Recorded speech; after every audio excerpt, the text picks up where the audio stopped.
स्वागत. सुधागड एज्युकेशन सोसायटीचे केआ बांठिया माध्यमिक विद्यालय व NN पालीवाला ज्युनियर कॉलेज नवीन पनवेल सादर करीत आहे शैक्षणिक व्हिडिओ. मी सौ Shirke SS Sudhagad education society पालीच्या केआ बांठिया माध्यमिक विद्यालय नवीन पनवेल या ठिकाणी सहाय्यक शिक्षिका म्हणून कार्यरत आहे. इयत्ता 8वी विषय सामान्य विज्ञान प्रकरण पहिले सजीव सृष्टी व सूक्ष्मजीवांचे वर्गीकरण. प्रस्तावना. सजीव सजीव म्हणजे जे हालचाल करतात व ज्यांना अन्न, पाणी, हवा यांची गरज असते त्यांना सजीव असे म्हणतात. उदाहरणार्थ वनस्पती व प्राणी. सूक्ष्मजीव सूक्ष्मजीव म्हणजे जे सजीव आपल्याला नुसत्या डोळ्यांनी दिसत नाहीत त्यांना आपण सूक्ष्मजीव म्हणतो. उदाहरणार्थ जीवाणू, विषाणू, आदी जीव, शैवाल, कवक. विद्यार्थी मित्रांनो, तुम्हाला आता असा प्रश्न पडला असेल की शैवाल आपल्याला दिसतं, कवके आपल्याला दिसतात. कवके म्हणजे बुरशी आपल्याला दिसते. तरीही मॅडमने तर आपल्याला सूक्ष्मजीवांची व्याख्या वेगळी सांगितली आहे. सूक्ष्मजीव डोळ्यांनी दिसत नाही. तर लक्षात घ्या, काही प्रकारची शैवाले आणि काही प्रकारची कवके अशी आहेत की जी आपल्या डोळ्यांनी आपल्याला दिसत नाहीत, म्हणून त्यांचा आपण काही कवकांचा आणि काही शैवालांचा सूक्ष्मजीवांमध्ये समावेश केला आहे. त्यानंतर जैवविविधता व वर्गीकरणाची आवश्यकता. विद्यार्थी मित्रांनो, इयत्ता 7वी मध्ये असताना तुम्ही अनुकूलन म्हणजे काय व त्याची कारणे अभ्यासली आहेत. अनुकूलन म्हणजे काय तर आपल्या सभोवताली असलेल्या परिस्थितीशी जुळवून घेऊन आपलं अस्तित्व टिकवून ठेवणे. तर प्रत्येक सजीव ज्या पर्यावरणात राहतो किंवा ज्या वातावरणात राहतो त्याच्याशी जुळवून घेण्यासाठी व जीवन जगण्यासाठी घडून आलेल्या बदलाला अनुकूलन असे म्हणतात. तर विद्यार्थी मित्रांनो, बघा की प्रत्येक सजीवाच्या शरीराची रचना ही प्रत्येक प्रदेशानुसार अनुकूलन साधता येईल अशीच देवाने किंवा निसर्गाने बनवलेली असते. उदाहरणार्थ, जर आपण भारतामधली एक व्यक्ती, इंग्लंडमधली एक व्यक्ती आणि आफ्रिकेमधली एक व्यक्ती अशा जर व्यक्ती घेतल्या तर प्रत्येक व्यक्तीची उंची, रंग किंवा चेहऱ्यावरची ठेवण यामध्ये आपल्याला बदल दिसून येतो. नंतर काही बदल हे हवामानाप्रमाणे निसर्गामध्ये घडत असतात. हवामानानुसार निसर्गामध्ये 3 ऋतू असतात: उन्हाळा, पावसाळा, हिवाळा.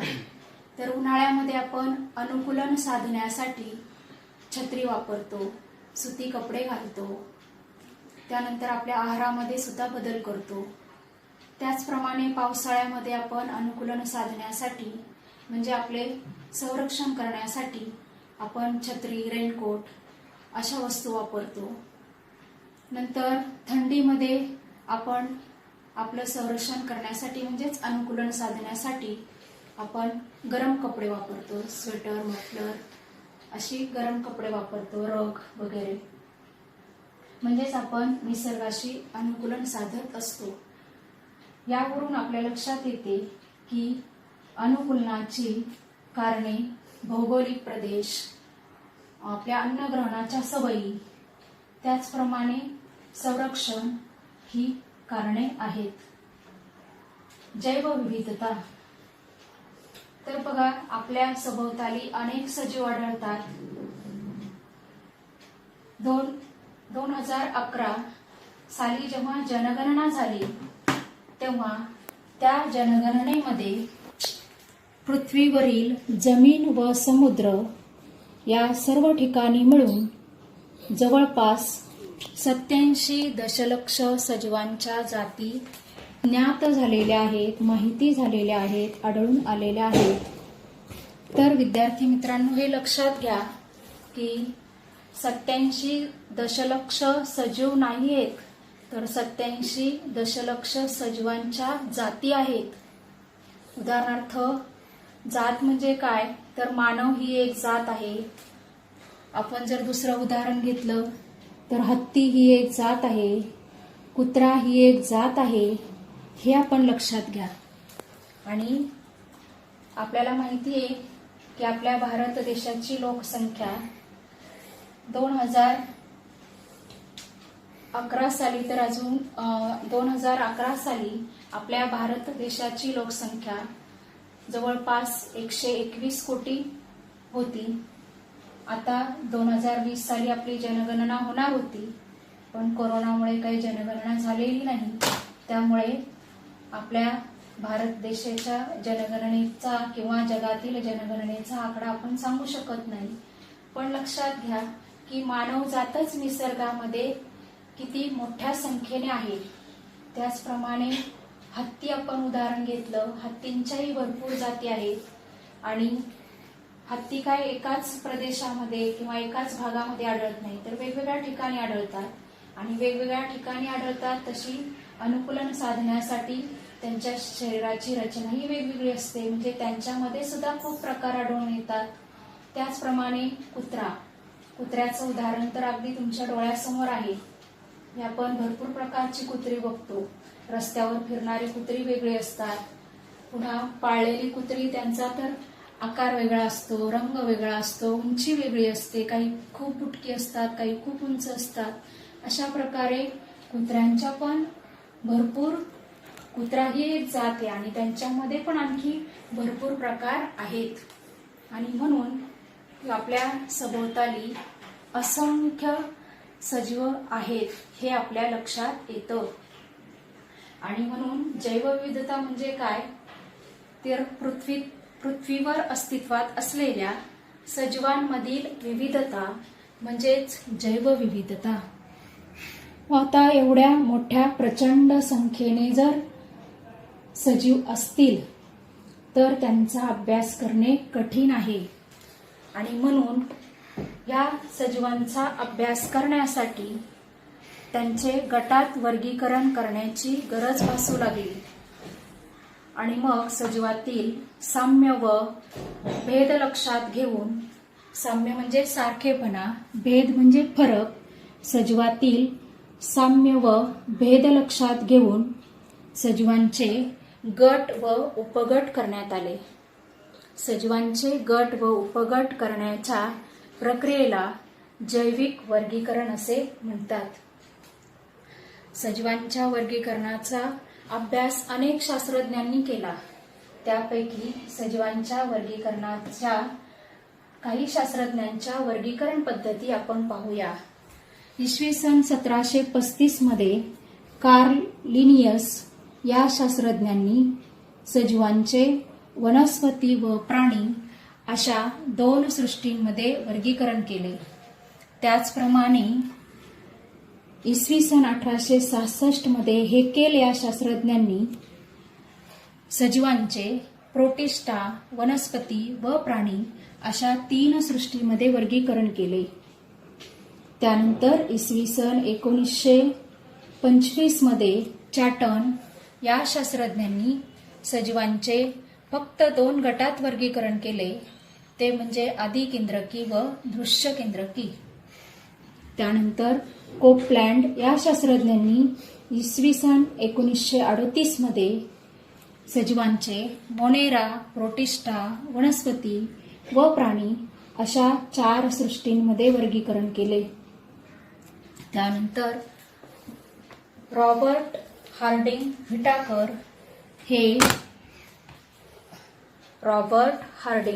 व्हिटाकर हे अमेरिकन परिस्थितिकी तज्ज्ञ होते. या रॉबर्ट हार्डिंग व्हिटाकर यांनी सजीवांचे 5 गटात वर्गीकरण केले आणि त्या 5 गटात वर्गीकरण करण्याच्या पद्धतीला पंचसृष्टी वर्गीकरण पद्धती असं म्हटलं जातं. मग सजीवांच्या वर्गीकरणासाठी व्हिटाकर यांनी काही निकष विचारात घेण्याचे ठरवले. तर आपल्याला माहिती आहे की सजीवाची सुरुवात ही पेशींपासून होते. आणि म्हणून त्यांनी सुरुवातीला पेशी हा घटक विचारात घेतला. नंतर सगळ्याच सजीवांच्या शरीरात पेशींची रचना सारखी नसते, यावरून त्यांनी सजीवांचे प्रकार विचारात घेतले. त्यानंतर ह्या सजीवांचं पोषण होणं आवश्यक असतं आणि मग पोषण हे कशा प्रकारे होतं हे विचारात घेतलं. नंतर पोषण झाल्यानंतर सजीवांच्या जीवन पद्धती वेगवेगळ्या असतात ते विचारात घेतलं. नंतर त्यांचे वर्गानुवंशिक संबंध म्हणजे त्यांचा विकास कसा होत गेला या सगळ्या मुद्द्यांचा विचार करून व्हिटाकर यांनी 5 निकष मांडले. ते 5 निकष असे. पहिला निकष आहे पेशींची जटिलता. तर आपल्याला माहिती आहे विद्यार्थी मित्रांनो की सर्व सजीवांचं शरीर हे पेशींपासून बनलेलं असतं. पेशी हे सजीवांच्या शरीराचं सर्वात लहान एकक आहे. म्हणजे सजीवांच्या शरीरातील सर्वात लहान घटक पेशी हा आहे. पेशींपासून सजीवांच्या शरीराची सुरुवात होते. पेशी हे सजीवांचे रचनात्मक व कार्यात्मक एकक आहे. पेशींमुळेच सजीवांच्या सर्व जीवनक्रिया सुरळीतपणे पार पाडल्या जातात आणि म्हणून पेशींचे 2 प्रकार लक्षात घेतले की आदिकेंद्रकी व दृश्य केंद्रकी असे 2 प्रकार लक्षात घेण्यात आले. आदिकेंद्रकी म्हणजे काय तर आदिकेंद्रकी पेशीमध्ये पटलबद्ध केंद्रक नसते, त्याचप्रमाणे पेशी अंगकेही नसतात. नंतर दृश्य केंद्रकी पेशी म्हणजे काय तर दृश्य केंद्रकी पेशीमध्ये सुस्पष्ट असा केंद्रक असतो व पेशी अंगके असतात. त्याच्यानंतर दुसरा निकष आहे सजीवांचे प्रकार. तर पेशींच्या संख्येनुसार सजीवांचे एकपेशीय सजीव व बहुपेशीय सजीव असे 2 प्रकार विचारात घेतले. एकपेशीय सजीव म्हणजे ज्या सजीवाच्या शरीरात फक्त एकच पेशी असते त्या सजीवांना एकपेशीय सजीव असे म्हणतात. बहुपेशीय सजीव म्हणजे काय तर बहुपेशीय सजीव म्हणजे 2 किंवा अधिक पेशी ज्या सजीवांच्या शरीरात असतात त्यांना बहुपेशीय सजीव असे म्हणतात. त्यानंतर तिसरा निकष आहे पोषणाचे प्रकार. तर पोषणाचे प्रकार त्यामध्ये सजीव स्वयंपोषी आहे की परपोषी आहे हे विचारात घेतले आणि मग त्या स्वयंपोषी आणि परपोषी या प्रकारावरून कोण स्वयंपोषी आहे आणि कोण परपोषी आहे तर वनस्पती या स्वयंपोषी असतात कारण त्या प्रकाश संश्लेषण करू शकतात. प्राणी हे परपोषी असतात कारण ते भक्षण करतात आणि कवके सुद्धा परपोषी असतात, ते मृतावशेषातून अन्न शोषून घेतात. त्यानंतर चौथा निकष आहे जीवन पद्धती. पोषणाच्या अनुषंगाने जर विचार केला तर प्रत्येक सजीव हा वेगवेगळ्या पोषण पातळ्यांवर असतो. वनस्पती उत्पादक असतात, प्राणी भक्षक असतात आणि कवके हे विघटक असतात. त्यानंतर 5वा निकष आहे वर्गानुवंशिक संबंध. यामध्ये सजीवांची उत्क्रांती होत असताना आदिकेंद्रकी ते दृश्य केंद्रकी आणि एकपेशीय ते बहुपेशीय असे सजीवांचे वर्ग विकसित होत गेले आणि म्हणून याला वर्गानुवंशिक संबंध असे म्हणतात. यानंतर पंचसृष्टी वर्गीकरण पद्धती. व्हिटाकर यांनी हे वरील 5 निकष लक्षात घेऊन सजीवांचे 5 गटात वर्गीकरण केले. ते 5 गट आपण आधीच इथे लिहिलेले आहेत. रॉबर्ट हार्डिंग व्हिटाकर यांनी 1969 मध्ये रॉबर्ट हार्डिंग व्हिटाकर यांनी 1969 मध्ये सजीवांचे 5 गट केले. 5 सृष्टीमध्ये वर्गीकरण केले. ते 5 गट म्हणजे मोनेरा, प्रोटिस्टा, कवके, वनस्पती व प्राणी असे आहेत. हे जे 5 गट आहेत ते आपण तक्त्याच्या साहाय्याने समजावून घेऊ. सजीवांचे वर्गीकरण आदी केंद्रकी व दृश्य केंद्रकी असे केले. आदी केंद्रकीमध्ये फक्त एकपेशीय सजीव असतात आणि एकपेशीय सजीव आदी केंद्रकी एकपेशीय सजीवामध्ये सृष्टी एक मोनेराचा समावेश केला. नंतर दृश्य केंद्रकी त्याचे दोन प्रकार पडतात, एकपेशीय व बहुपेशीय. तर दृश्य केंद्रकी एकपेशीय सजीवांमध्ये सृष्टी 2 प्रोटिस्टाचा समावेश केला. त्याचप्रमाणे दृश्य केंद्रकी बहुपेशीय सजीवांमध्ये 3 सृष्टी आहेत. तिसरी सृष्टी कवक. कवकांना पेशीभित्तिका असते, पण कवके प्रकाश संश्लेषण करू शकत नाहीत. सृष्टी 4 वनस्पती. वनस्पतींना पेशीभित्तिका असते व वनस्पती प्रकाश संश्लेषण करू शकतात. सृष्टी 5 प्राणी. त्यांच्यामध्ये पेशीभित्तिका नसते. अशा प्रकारे पंचसृष्टी वर्गीकरण पद्धती आपण समजावून घेतली. ती करून पाहूया. काचपट्टीवर दह्याचा थेंब द्या किंवा ताकाचंही चालेल. त्यावर थोडे पाणी टाका, पसरवा म्हणजेच त्याचे विरलन करा. त्यावर आच्छादक काचपट्टी ठेवा. काचपट्टी सूक्ष्मदर्शिकेखाली ठेवा. आपल्याला काय दिसते तर आपल्याला त्यामध्ये हालचाल करणारे काडीसारखे सूक्ष्मजीव दिसतात आणि हे सूक्ष्मजीव म्हणजे लॅक्टोबॅसिलाई जीवाणू आहेत. यामध्ये मोनेरा सृष्टीमध्ये जीवाणूंचा तसेच नीलहरित शैवालांचा समावेश होतो. लक्षणे. पहिलं लक्षण हे सर्व सजीव एकपेशीय असतात. दुसरं लक्षण हे सर्व सजीव स्वयंपोषी किंवा परपोषी असतात. तिसरं हे अधिकेंद्रकी असून पटलबद्ध केंद्रक किंवा पेशी अंगके नसतात. दुसरी सृष्टी प्रोटिस्टा समजावून घेण्यासाठी आपण कृती करून पाहूया. डबक्यातील पाण्याचा एक थेंब काचपट्टीवर घ्या. काचपट्टी सूक्ष्मदर्शिकेखाली ठेवून निरीक्षण करा. त्यामध्ये हालचाल करणारे आपल्याला काही सजीव दिसतात. ते सजीव म्हणजेच अमिबा आहेत. यांचा आकार अनियमित असतो. प्रोटिस्टा सृष्टीची लक्षणे. प्रोटिस्टा सृष्टीतील सजीव एकपेशी असून पेशीत पटलबद्ध केंद्रक असते. प्रचलनासाठी यांना छद्मपाद किंवा रोमके किंवा कशाभिका असतात. तिसरं लक्षण स्वयंपोषी, उदाहरणार्थ युग्लिना, हॉलॉक्स पेशीत हरितलवके असतात. चौथं लक्षण परपोषी, उदाहरणार्थ अमिबा, पॅरामेशियम, प्लाझ्मोडियम इत्यादी.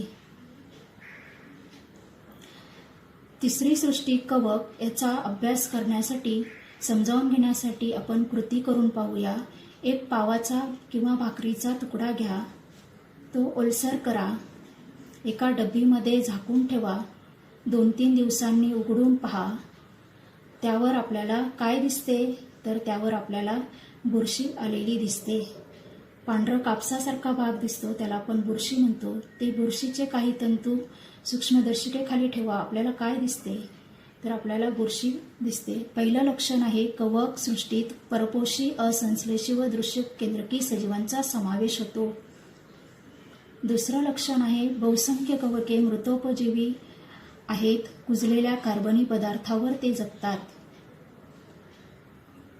तिसरं लक्षण कवकांची पेशीभित्तिका कायटिन या जटिल शर्करेपासून बनलेली असते. चौथं लक्षण काही कवके तंतुरूपी असून आतील पेशीद्रव्यात असंख्य केंद्रके असतात.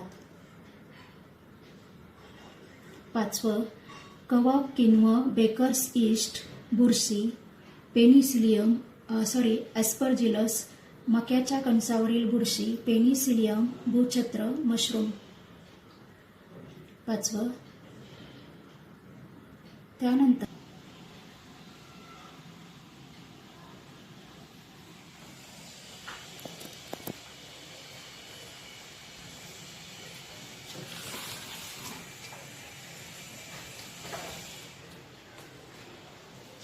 विद्यार्थी मित्रांनो, मगाशी आपण ज्या स्लाइड बघितल्या, कृती करून बघितल्या, त्यावेळी मोनेरा सृष्टीतील सजीवांची काही लक्षणे मला सांगता आली नाही, तर दह्यामध्ये आपल्याला लॅक्टोबॅसिलाई जीवाणू आढळले. हे जीवाणू आपल्या शरीराला उपयोगी असतात आणि म्हणून हे जीवाणू आपल्या शरीराला उपयोगी असल्यामुळे आपण ते दही आरामात खाऊ शकतो. त्याचप्रमाणे सगळेच जीवाणू आपल्याला उपयोगी नसतात. त्यानंतर अजून थोडंसं बघा की आपण जेव्हा इडली डोसा करतो तेव्हा त्याचं पीठ आंबवतो. ती पीठ आंबण्याची क्रियासुद्धा सूक्ष्म जीवांमुळेच घडून येते. त्यामध्ये सुद्धा दह्यासारखे जीवाणू असतात आणि तेही आपल्या शरीराला उपयोगी असतात आणि ते आंबवलेलं पौष्टिक असतं, त्याच्यामुळे ते आपल्या शरीराला जास्त फायदेशीर असतं. आणि हे जीवाणू आपल्याला उपयोगी आहेत, तर काही जीवाणू आपल्या शरीराला हानिकारक सुद्धा असतात. आपण याच्यामध्ये आकृत्या दाखवलेल्या आहेत जीवाणूंच्या काही, तर त्यामध्ये सालमोनेला टायफी नावाचा जीवाणू दिसतो बघा. त्या सालमोनेला टायफी या जीवाणूमुळे आपल्याला टायफॉइड नावाचा आजार होतो. त्याचप्रमाणे अजून एक जीवाणू आहे बघा त्याच्यात आकृतीमध्ये, व्हिब्रिओ कोलेरी. या जीवाणूमुळे आपल्याला कॉलरा हा आजार होतो. म्हणजे याहून आपल्या लक्षात येईल की काही जीवाणू हे उपयोगी असतात आपल्या शरीरासाठी, तर काही जीवाणू हे आपल्या शरीरासाठी हानिकारक असतात, उपद्रवी असतात, म्हणजेच रोग निर्माण करणारे असतात.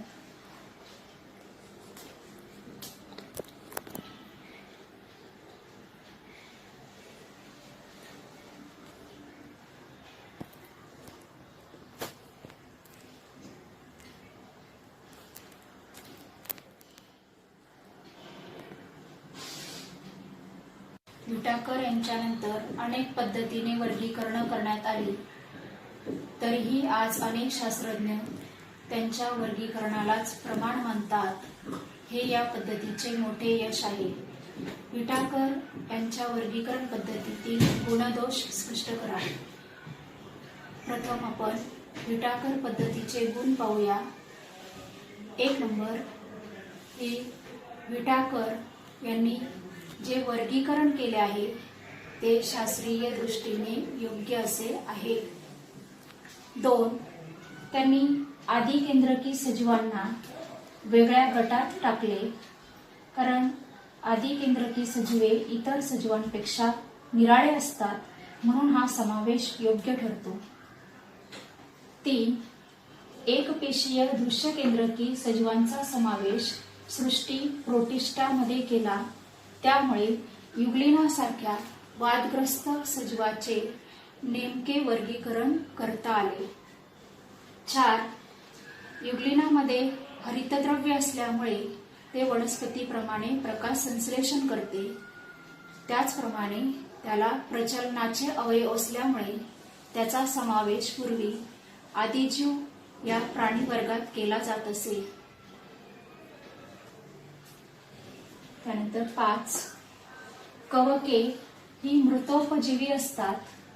कवकांची पोषण पद्धती ही मृतोपजीवी असल्यामुळे कवकांचे वेगळ्या सृष्टीमध्ये वर्गीकरण करण्यात आले.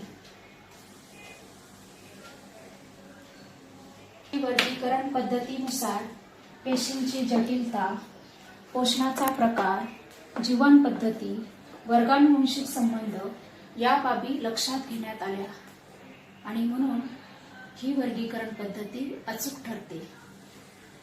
यानंतर आपण या पंचसृष्टी वर्गीकरण पद्धतीतील दोष पाहूया.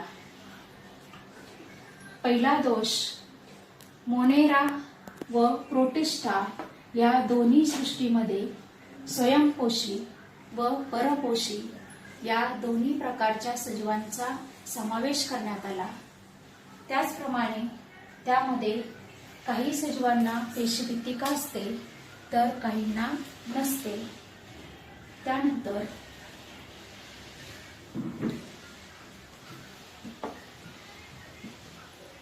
विभिन्न लक्षणे असणारे गुणधर्म, विभिन्न लक्षणे असणारे सजीव सृष्टी प्रोटिस्टामध्येच समाविष्ट करण्यात आले. 3,